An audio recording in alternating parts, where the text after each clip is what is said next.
Okay, we're looking at Unit 2, Lesson 6. We're going to be talking about loops. And loops are fairly simple, they're fun, and you can't really create a functioning program without them. So we use them in every single program situation that you can think of. So I want to, the book actually goes really, it goes into loops really well. And what I'd like to do is I'd like to show you some things that the book did not go into as far as the loops are concerned, and also go into the what they did talk about, but talk about a few things that they did not mention. So I'm going to go ahead and create a new playground, a blank playground, and so that I can play with loops and show you how they work. So we have a for loop, we have a while loop, and we also have a loop called repeat while, which I really like for certain situations, and your book did not show you how to do it. So I will show you how to use that one. So for loop, while loop, and one that's called repeat while. So this is what the for loop looks like, one way that we can use it. So we would have the keyword for and the keyword in, and let's just paste this here.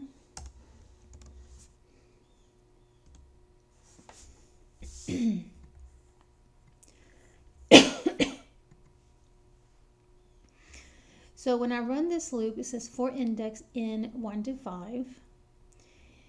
The first time when the loop runs, it starts with a 1. If you put a constant here, this is a constant, it assigns a 1 to index and it prints the 1. Then it increases to 2.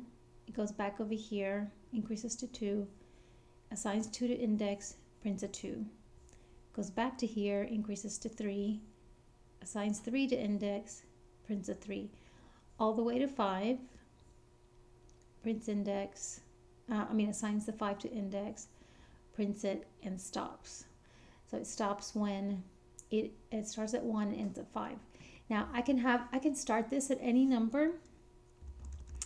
I just can't, I always have to make this number less than this one. So I can't go like 10 to 1, but I can start this one at 5 if I want, and have this one go to 10. So just that my lower bound number is less than the upper bound number, then it's going to work. Let me just go in order of the slides. The other thing that I can do is, if I don't need to use that constant index, so let's say that I don't need to print it, then I can put an underscore there, and I'm going to use this later, so let's just put that there. And then I'm just going to print, like they did, hello. And now it'll print hello 1, 2, 3, 4, 5, 6 times, because I'm going from 5 to 10. So I'm going 5, 6, 7, 8, 9, 10. So 5 to 10 is 6, because it includes the 5 and it includes the 10. So if I wanted just to have 5, I could go to 9. And then that would be 5, 6, 7, 8, 9. That would be 5 hellos. 1, 2, 3, 4, 5. Okay, so this is my for loop. Some of the things that we can do is, let's say that we have an array called names, and we assign the array Joseph, Kathy, and Winston.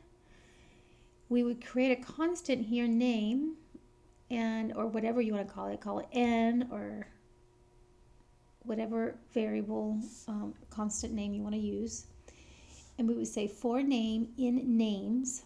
So the first time, first of all, it's going to go from 1 to 3, 1, 2, 3. It's going to assign Joseph to name, and it's going to print Joseph. Then it's going to assign Kathy to names, print Kathy, assign Winston to name, and print Winston. So let's copy that. And then just run it.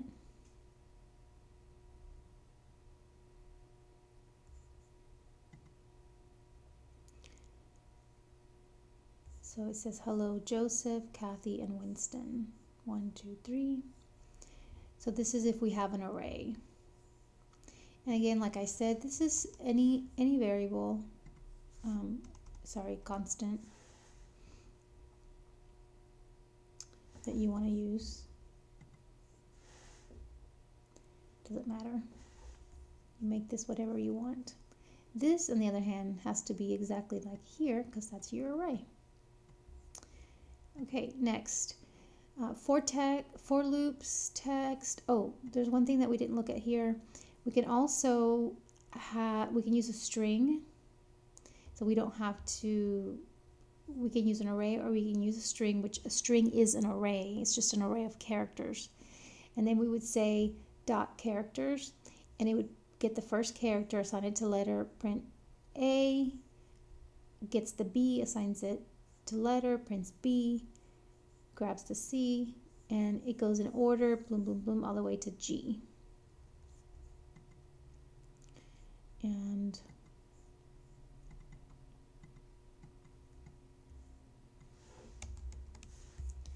I like to see these run.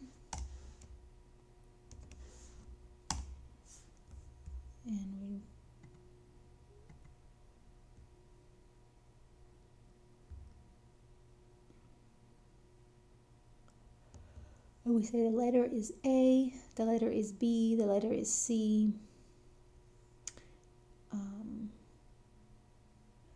the letter is D, E, F, and G. Okay, and then here it's telling you how to print not only the letter, but the index of the letter. And so we're going to use enumerated. And what enumerated is going to do is going to assign the index of the letter. So it would say 0A, 1B, 3C, so on and so forth. Okay, in this, here we're looking at a dictionary where we have our key and our value. So we have a dictionary, we put the name here of, we just create any constant, call it whatever you want. It's going to hold the key, and this will hold the value. So we'd say for vehicle name, comma, wheel count in vehicles. So it picks unicycle, puts it here, it gets 1, puts it here, and then you print unicycle 1. The next time it prints bicycle 2, tricycle 3, quad bike 4. So using a loop, you can print the entire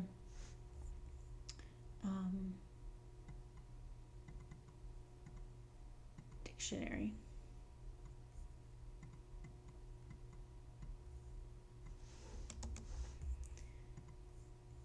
And to do these, you're basically gonna have to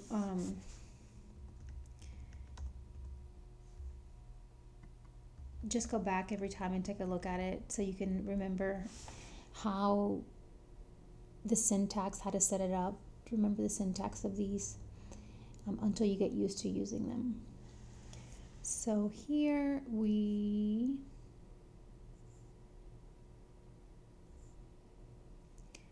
let's see.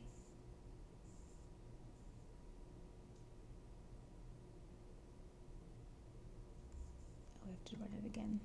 It's like it's not showing it to me. Okay. So it says A tricycle has 3 wheels. A unicycle has 1 wheels. A quad bike has 4 wheels. Now notice the way it printed tricycle, unicycle, quad, and bicycle. When you have dictionaries, it does not put these in any particular order. So unlike arrays, where arrays stay in your order, like whatever's in position 0 or index 0 is going to stay there unless you delete it or add something at position 0. Dictionaries don't do that. So it just, you really don't know what order. There's not any specific order that it does it. There's not any rhyme or reason behind it. So that's why tricycle prints first and unicycle prints second and quad bike third. So it's just the way dictionaries work. Okay. And if I were to add something to this dictionary, we don't really know where it's going to add it unless we tell it to add it in a specific place.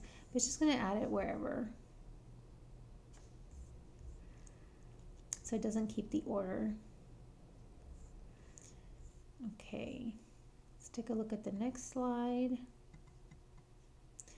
So we have number of lives equals 3. So this is the while loop. So all these before were the for loop. So the for loop, we like to use the for loop to iterate through dictionaries. Use the for loop to iterate through string arrays. For loops to iterate through just regular arrays. So it could be an array of strings or array of integers, array of doubles. And we can also use for loops for printing something a certain number of times, or let's say we want to give the user 3 tries to type in their username. We could use a for loop for that. Then there is the while loop, and the while loop, and also another loop that's not in your book that's called the repeat while. So there's a while and the repeat while, and I'll show you what both of those look like. These are used when you don't know exactly how many times you're going to loop around. With a for loop, you have to know it's got to go from 1 to 10, 1 to 3, etc. But with the while or the repeat while, it could be whatever number of times we want to make it. So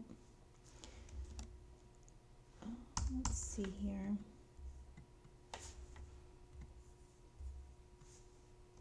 There we go. So here we have number of lives, and basically what's happening is it's like if you're playing a game and you don't really know when you're going to die in the game, but you know that you have 3 lives. And when you lose all these 3 lives, it could be in 5 minutes, 10 minutes, an hour, but when you lose all 3 of them, then maybe the game ends. Okay, so we start with 3 lives, and then we check, and we're inside here playing the game, but every time we play, we count, we update the lives count, and we check to see that we still are greater than 0. So we got to have greater than 0 lives, 1, 2, or 3. If we are at 0, 0 is not greater than 0, then it stops the game. It stops playing, stops counting the lives. So that's what an example of a while loop. Now the repeat while, I like to use the repeat while. It looks like this. When I'm checking to see if the data that's being entered is correct. So, for example, let's say that I asked the user to enter, let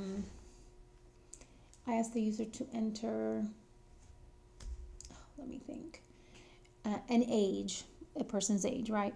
And let's say that I'm expecting the age to be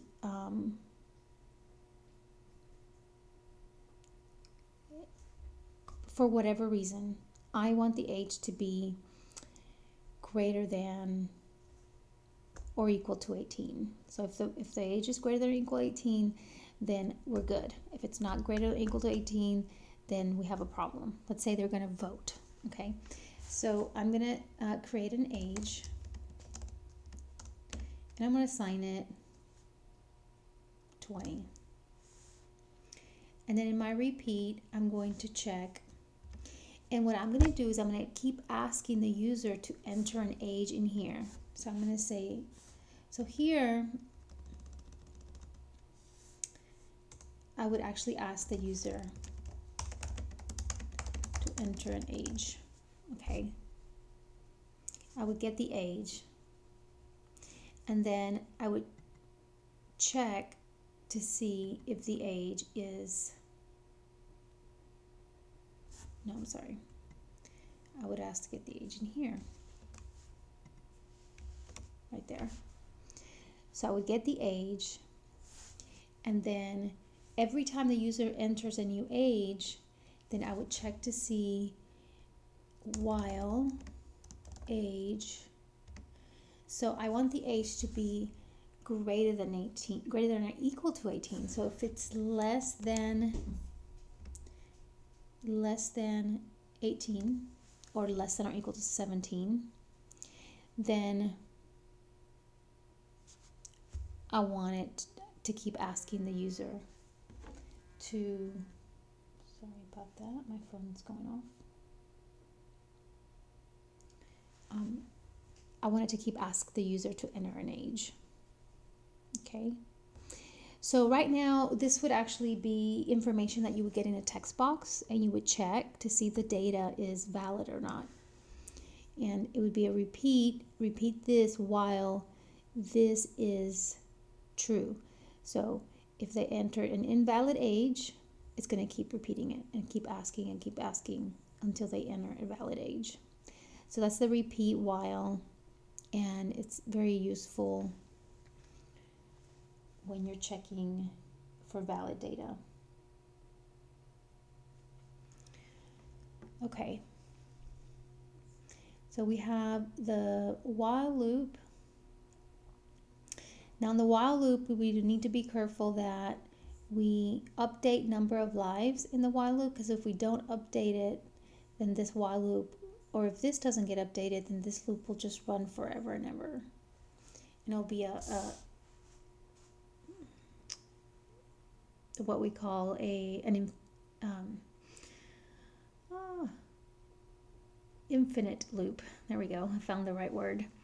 So we can make an infinite loop here. If I make this a 0, then this will be an infinite loop, because it's always going to be, oh, actually, if I make that a 0, it's not even going to enter. If I make this a 1, it's always going to be greater than 0, or leave it at 3. And then it'll just loop around forever and ever.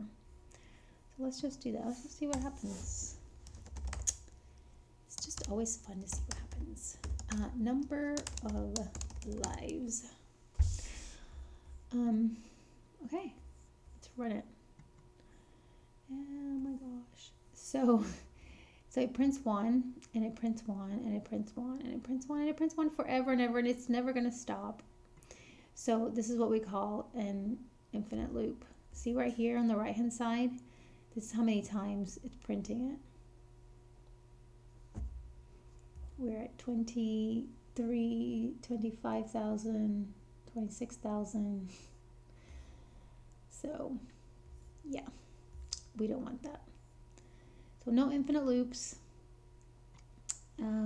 Something that we could do here is if we change this to 3, if we did number of lives minus.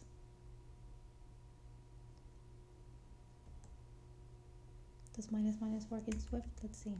Nope. Okay, let's not do that. Let's do plus equals minus. No, not plus equals, minus equals.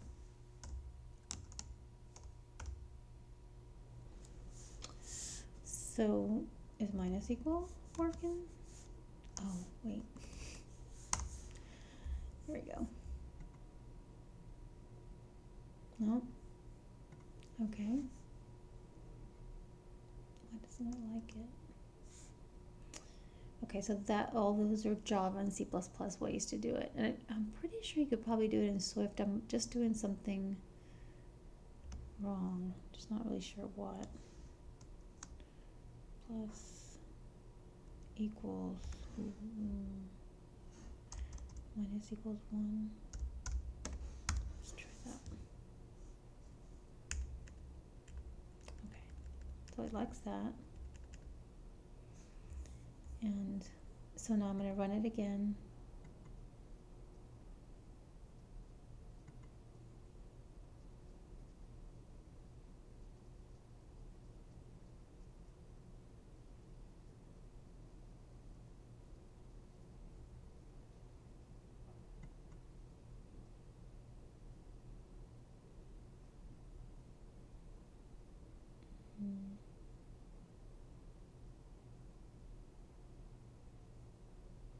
What's it doing?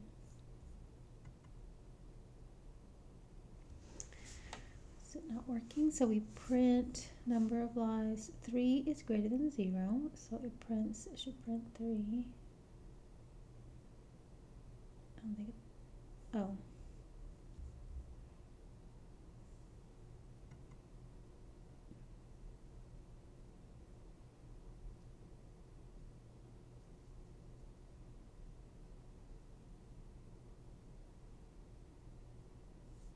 What's it doing? It's trying to run it.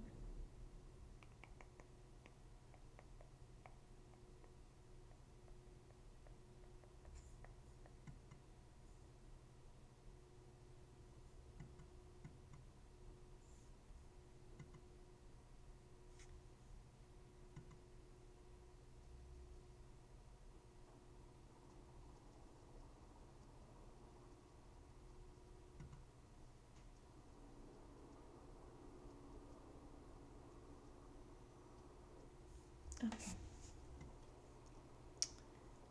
Well, I'm not sure why it's not liking that.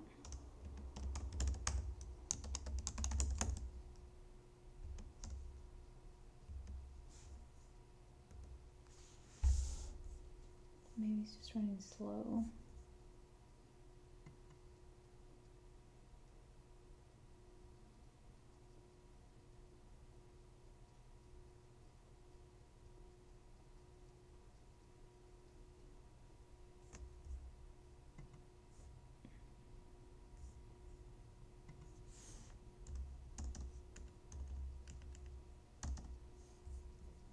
Okay.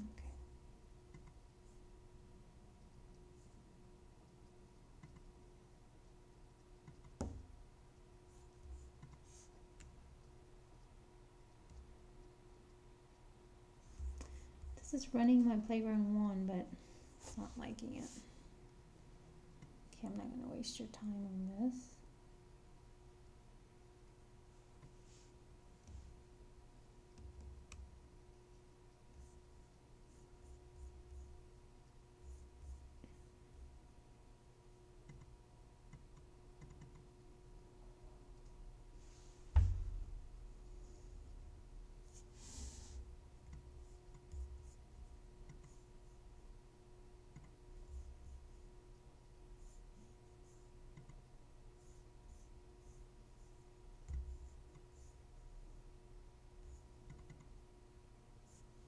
Okay, let's try this one.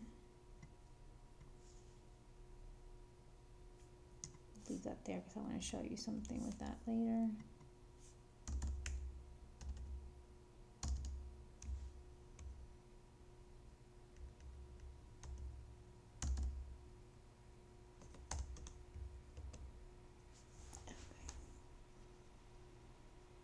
See if we don't break it this time.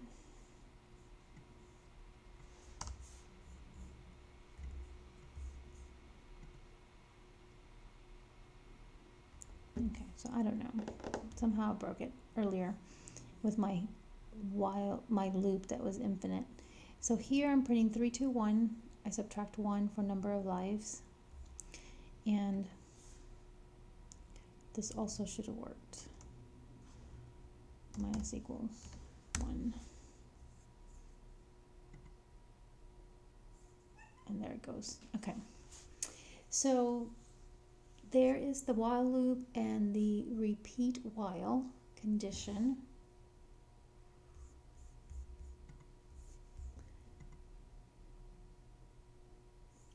So this one says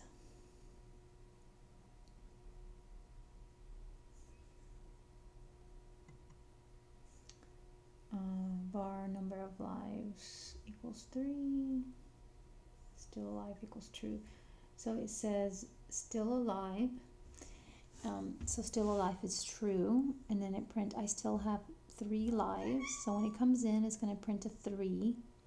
It's going to subtract 1 from number of lives. That's a 2. It's going to say, is 2 equal to 0? No. 2 is not equal to 0, so still alive, still true. So it comes up here, it says, is still alive true? Yes. And then it goes on until it gets to 0. Is 0 equal to 0? Yes. Still alive is false. Goes back up. While. This only does it while true. Now this is false, so it stops. So if you want to see how this works, I would copy it, put it in playgrounds, and then you can see each variable as it gets changed. And this is how you learn how the loops work. So when I do this,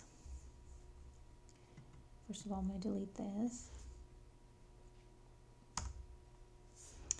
And now I'm going to run it. So when I run it, notice here it says number of lives is 3, still alive is true.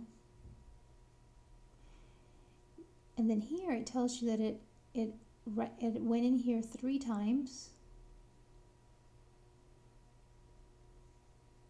It said the last time it went in, it set it to false. So it says I still have 3 lives, 2 lives, 1 lives.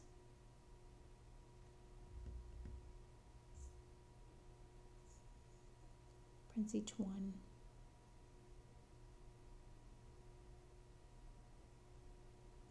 It does not change to false until this equals true. So take a look at the code, study it, and make sure that you understand it. I probably have gone a little bit too fast on that. Okay, the next one is for counter in -10 to 10. So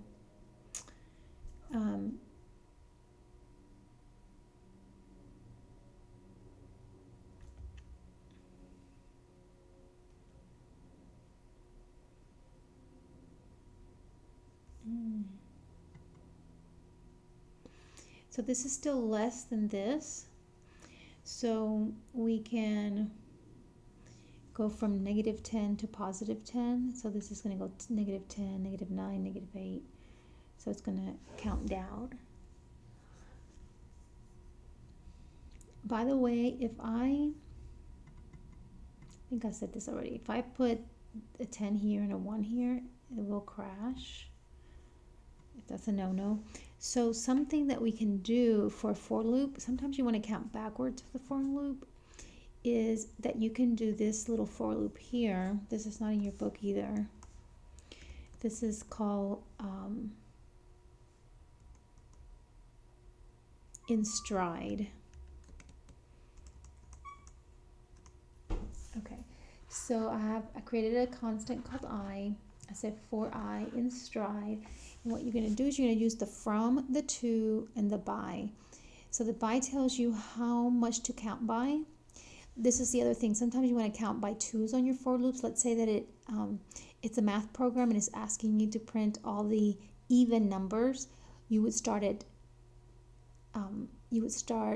2 and end. Let's see, all the even numbers from 1 to 100. So you would start at 2, and let's just do 2 to 10, make it short. and we want to count by twos, and we want to print I. So we print 2, 4, 6, 8. So this is how we can print the even numbers, or maybe for some reason we need the even numbers or the odd numbers, or count by threes. The other thing you can do also is you can count backwards. So you could go from 10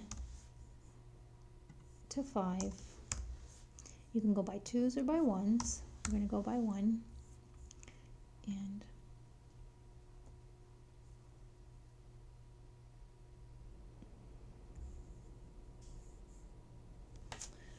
it should be able.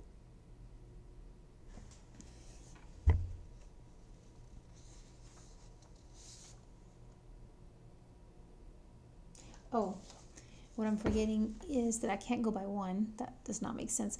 So if I go by 1, I'm going to go 10, 11, 12, 13. So I have to go by -1. There we go. So I'm going to go 9,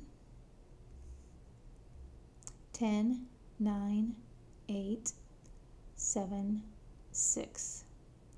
Notice that it prints the 6. So what it's doing is it starts at 10, it prints a 10, it subtracts 1.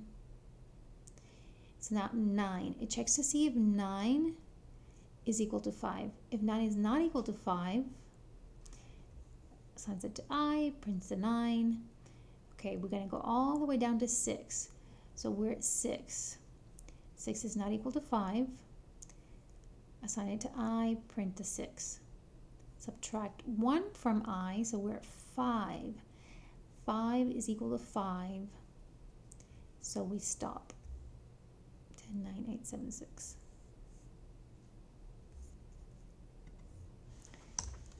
So I go 1 to 5 by ones.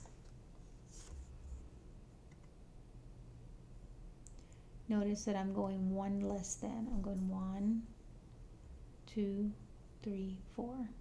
It's a little bit different than the for loop, where you go from when you have the range like 1 to 10 or something. That's a little bit different than this one. Okay. There's one more thing before this is the end of the lab. If we go back over here on the range, like 1 to 5 here, there's another thing that I can do if I want to go in reverse. And I talk a lot about going in reverse because sometimes you do have to go in reverse for coding, and so you gotta know how to do that. So here you can do 1 to 5, and you can put that in parentheses, and then you can call a property called dot reversed, or function, sorry, and then it will reverse the numbers, come from 4, 3, 2, 1. So that's another way to reverse.